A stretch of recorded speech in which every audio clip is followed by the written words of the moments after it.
சபரிமலைக்கு நான் ஒரு வாட்டி 1983 சபரிமலைக்கு நான் போகிறோம். போகிற வழியில் நம்ம பம்பையிலேருந்து ஏற ஆரம்பித்து சின்ன பாதையில் போகிறோம். பம்பையிலேருந்து ஏற ஆரம்பித்து அப்படி போயிருக்கும்போது நீலிமலை வருது. நீலிமலை தாண்டி சபரிபீடம், அப்புறம் சரங்குத்தியால், அப்புறம் சன்னிதானம். இதான ரூட்டு.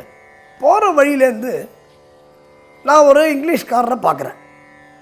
அவர்கிட்ட இருமுடி இல்லை, ஒன்றும் இல்லை, ஒரு ஜீன்ஸ் பேண்ட் போட்டிருக்காரு, ஒரு ஆர்டினரி கட் பனியன் மாதிரி ஒன்று போட்டிருக்காரு, கையில் ஒரு கேமரா வச்சுருக்காரு, பெரிய கேமரா, பின்னாடி ஒரு பெரிய பேக் அந்த ஃபாரினர்ஸ் வருவாங்க தெரியுமா, பின்னாடி பேக் பெருசாக மாட்டிட்டு ஆள் உயரத்துக்கு உங்களுக்கும் மாட்டிட்டு கையில் ஒரு சின்ன மிஷின் மாதிரி வச்சுட்டு சுவாமியே சரணம் இந்த தெர்மாமீட்டர் மாதிரி இந்த டெம்பரேச்சர் பார்க்குற மாதிரி அதை வச்சுட்டு, அப்புறம் கையில் இன்னொரு குட்டி மிஷின் ஏதோ வச்சுருக்காரு, நமக்கு தெரியாது அது என்னென்னு. அது அந்த டீட்டெயில் நமக்கு தேவையில்லை. ஆனால் அவர் சொன்ன விஷயம்தான் இப்போ நமக்கு தேவை. அவர் முன்னாடி போயிருந்தார்.